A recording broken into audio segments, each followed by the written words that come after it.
मैं doctor Swati Singh, home science department से BA first semester के यूनिट सेकंड में सेल यानी कि कोशिका के बारे में आज हम लोग सीखेंगे कि कोशिका क्या होती है, कितने प्रकार की होती है, इसमें किसने किसने खोज करी और इसके कार्य क्या है महत्वपूर्ण, और कोशिका क्या है इसके बारे में हम लोग पढ़ेंगे। तो आइए हम लोग देखते हैं कि कोशिका क्या है। कोशिका जो है वो हमारे शरीर की सबसे छोटी लघुत्तम इकाई है, जिसके बिना हम लोगों का जीवन जो है वो अधूरा है। कोशिका जो है वो कोशिका से मिलकर हमारे शरीर का निर्माण हुआ है, यानी कि कोशिका जो है इसका यदि माप और व्यास देखा जाए तो 0.5 माइक्रोन से लेकर 20 माइक्रोन तक होती है, इसका व्यास होता है, और इसकी जो लंबाई होती है वो 0.15 से 0.3 तक होती है। तंत्रिका कोशिका जो होती है वो मनुष्य के शरीर की सबसे बड़ी कोशिका मानी जाती है। वैसे तो हम लोग कोशिका का जब भी अध्ययन करते हैं तो दो प्रकार की कोशिकाओं का अध्ययन करते हैं। पहली हमारी होती है जो वो पादप कोशिका यानी कि पेड़ों की कोशिका, और दूसरी जो होती है वो जांतव्य कोशिका यानी कि प्राणियों की कोशिका। लेकिन अपने जो कोर्स में है बीए फर्स्ट सेमेस्टर में वो है हमारी मनुष्य की कोशिका, यानी कि कोशिका का अध्ययन जो करेंगे वो मनुष्य यानी प्राणी की कोशिका का अध्ययन हम लोग करेंगे। तो प्राणी की जो कोशिका है वो तंत्रिका कोशिका, हमने जैसे कि देखा कि सबसे बड़ी कोशिका मनुष्यों में पाई जाती है, और जो यदि देखा जाए तो चिड़िया में सबसे बड़ी कोशिका शुतुरमुर्ग में पाई जाती है, जिसकी लंबाई जो है वो 55 सेंटीमीटर पौधे में यदि देखें तो रेमी के पौधे में 55 सेंटीमीटर सबसे बड़ी कोशिका रेमी के पौधे की मानी जाती है। और गोल होती है कोशिका, मुख्यतः यदि हम लोग देखेंगे तो गोल होती है, परंतु जब भी कार्य के आधार पर देखा जाए तो कोशिका जो है वो अपना आकार अपने अंगों के अनुसार और कार्य के अनुसार ग्रहण कर लेती है। जैसे कि मान लीजिए हमारा हाथ है और हाथ में जो फोल्ड बने हुए हैं उसके अनुसार जो कोशिकाएं बीच में आएंगी वो लंबे आकार की हो जाएंगी। इसी तरीके से कोशिकाओं का आकार जो है वो उसके कार्य के अनुसार परिवर्तित होता रहता है। और यदि इसके बारे में देखा जाए कि किसने कोशिकीय अंग और उसकी जो खोज करी, कोशिकीय अंग कौन कौन से हैं हमारे, और किन किन वैज्ञानिकों ने इसके बारे में खोज करी, तो सबसे पहले कोशिका की खोज जो है वो आपके रॉबर्ट हुक नामक वैज्ञानिक ने करी थी, जिनका नाम रॉबर्ट हुक था। उन्होंने कोशिका के बारे में हमें बताया। उन्होंने एक सूक्ष्मदर्शी यंत्र के माध्यम से इस कोशिका को देखा, क्योंकि कोशिका शरीर की सबसे लघुत्तम इकाई है, इसको हम लोग खुली आंखों से देख नहीं सकते, सूक्ष्मदर्शी यंत्र से ही हम लोग इसको देख सकते हैं। तो कोशिका की खोज किसने करी? रॉबर्ट हुक ने। अब कोशिका के जो अंग यानी कि कोशिका में पाए जाने वाले जो भी अंग हैं उनके बारे में किसने किसने खोज करी? तो जो केंद्रक है कोशिका के बीच में, यदि देखा जाए इसके चित्र को तो सबसे बीच में एक केंद्रक पाया जाता है, जिसमें कोशिका का पूरा जीवन जो है वो डिपेंड करता है केंद्रक पे। इसको हम लोग इंग्लिश में न्यूक्लियस भी बोलते हैं। तो केंद्रक जो है वो कोशिका की जान है। जैसे कि मनुष्य की जान उसकी नाभि में बताई जाती है, वैसे कोशिका की जो जान होती है वो केंद्रक में विद्यमान होती है। तो इसकी खोज करी थी रॉबर्ट ब्राउन ने। फिर होता है सेंट्रोसोम, जिसको हम लोग हिंदी में तारकाय बोलते हैं।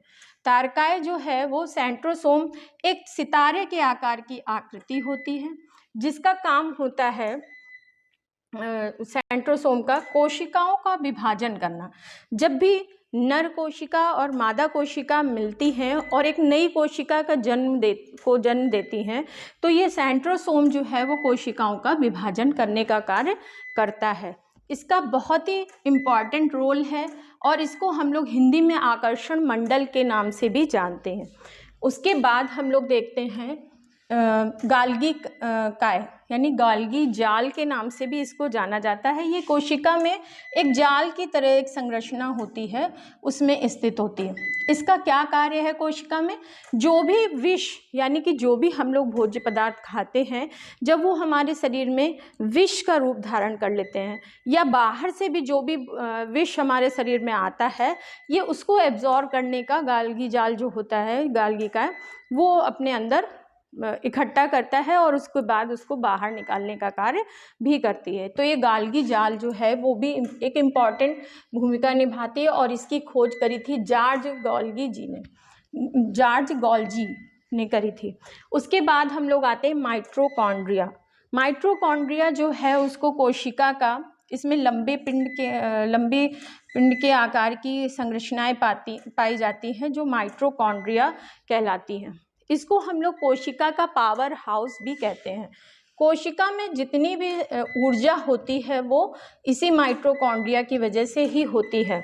माइटोकॉन्ड्रिया जो है वो कोशिकाओं को श्वसन देने का कार्य करता है। जो भी कोशिकाएं श्वसन लेने का कार्य करती हैं, सारी कोशिकाएं हमारी श्वसन लेती हैं, क्योंकि एक जीवित सबसे लघुत्तम इकाई है हमारे शरीर की। कोशिकाओं से मिलकर ही ऊतक बनते हैं और ऊतक से मिलकर हमारे शरीर के अंगों का निर्माण होता है। तो जो कोशिका में जो माइटोकॉन्ड्रिया नामक अंग पाया जाता है कोशिका का, वो श्वसन क्रिया देने में, यानी कि लिखा हुआ है माइटोकॉन्ड्रिया पावर हाउस भी बोलते हैं, और श्वसन क्रिया करने का कार्य करता है। जैसे कि मनुष्य में यदि श्वसन क्रिया रुक जाए तो उसका अंत हो जाता है, उसी प्रकार से यदि कोशिका में माइटोकॉन्ड्रिया का कार्य रुक जाए तो वो क्या होती है, कोशिका डेड हो जाती है, यानी कि खत्म हो जाती है, उसका जीवन काल खत्म हो जाता है। तो माइटोकॉन्ड्रिया का भी बहुत इम्पॉर्टेंट रोल है। फिर इसकी खोज किसने करी थी? अल्टमैन ने करी थी। माइटोकॉन्ड्रिया की खोज अल्टमैन नामक वैज्ञानिक ने करी थी। फिर उसके बाद आते हैं स्फीरोसोम। स्फीरोसोम जो है कोशिका का एक अंग है जिसकी खोज पर्नर नामक वैज्ञानिक ने करी थी। उसके बाद क्रोमेटिन जो इसमें पाया जाता है कोशिका में, उसकी खोज जो है वो फ्लेमिंग नामक वैज्ञानिक ने करी थी। फिर केंद्रिका को फोंटाना नामक वैज्ञानिक ने केंद्रिका की खोज करी थी। क्रोमोसोम्स जो हमारी कोशिकाओं में पाए जाते हैं वो इनकी संख्या जो है वो 46 होती है। 23 जोड़े भी हम लोग इसको कह सकते हैं कि एक व्यक्ति में 23 जोड़े क्रोमोसोम्स पाए जाते हैं। पर क्रोमोसोम्स कोशिकाओं में स्थित होते हैं। अब इन्हीं क्रोमोसोम्स के आधार पर कोशिकाओं का विभाजन होता है। जब पुरुष में XY क्रोमोसोम्स और इस मादा में XX क्रोमोसोम्स पाया जाता है। गुणसूत्र जिनको हम के नाम से जानते हैं। तो ये जो क्रोमोसोम्स हैं ये डिवाइड होकर, यदि मान लीजिए XX का संपर्क होता है तो लड़की का जन्म होता है, और जब XY क्रोमोसोम्स का संपर्क होता है तो एक लड़के का जन्म होता है। तो ये क्रोमोसोम्स गुणसूत्र के आधार पर जब आपस में कार्य करते हैं तो जो है लड़के और लड़की का एक नई कोशिका का जन्म होता है जो एक लड़के और लड़की में परिवर्तित होती है। उसके बाद हमारे अंतर्द्रव्य जालिका जिसकी खोज जो है वो पोर्टर नामक वैज्ञानिक ने करी थी। फिर आता है आपका लाइसोसोम की खोज CD दुबे ने करी थी। इसका मुख्य कार्य जो है वो प्रोटीन, कार्बन और वसा को तोड़कर इसका पाचन करना, यानी कि कोशिका जो है उसमें सभी पोषक तत्व विद्यमान होते हैं, क्योंकि एक जीवित प्राणी की तरीके इसमें सारे गुण विद्यमान होते हैं। जैसे कि एक मनुष्य वृद्धि करता है, जनन करता है, प्रजनन करता है, उसी प्रकार हमारी कोशिका भी वृद्धि करती है, प्रजनन करती है, श्वसन करती है, सारी क्रियाएं इसमें होती हैं जो एक जीवित प्राणी में होती हैं। तो जो प्रोटीन, कार्बन और वसा को तोड़कर इसका पाचन करने का काम है वो लाइसोसोम के द्वारा किया जाता है। हमारा जो लाइसोसोम है वो प्रोटीन का पाचन और वसा का पाचन करता है। तो ये इसका महत्वपूर्ण काम है। फिर आ जाते हैं हम लोग इसमें राइबोसोम में। राइबोसोम जो है उसकी खोज पैलार्डे नामक वैज्ञानिक ने करी थी। शरीर का 60% प्रोटीन जो है वो राइबोसोम में ही एकत्रित होता है। और यदि कहा जाए कि राइबोसोम जो है वो प्रोटीन को बनाने की फैक्ट्री, इसका नाम है, प्रोटीन को बनाने की फैक्ट्री इसको कहते हैं। हमारे शरीर का 60% प्रोटीन राइबोसोम में एकत्रित होता है, तो इसका भी काम बहुत ही इम्पॉर्टेंट है। यानी कि कोशिका के जितने भी अंग हमारे कार्य करते हैं उनका एक एक वर्क जो है वो बहुत इम्पॉर्टेंट है, और इसी कोशिका से हमारे शरीर के ऊतकों का निर्माण होता है और ऊतकों से अंगों का निर्माण होता है। फिर हम लोग आते हैं जीव द्रव्य।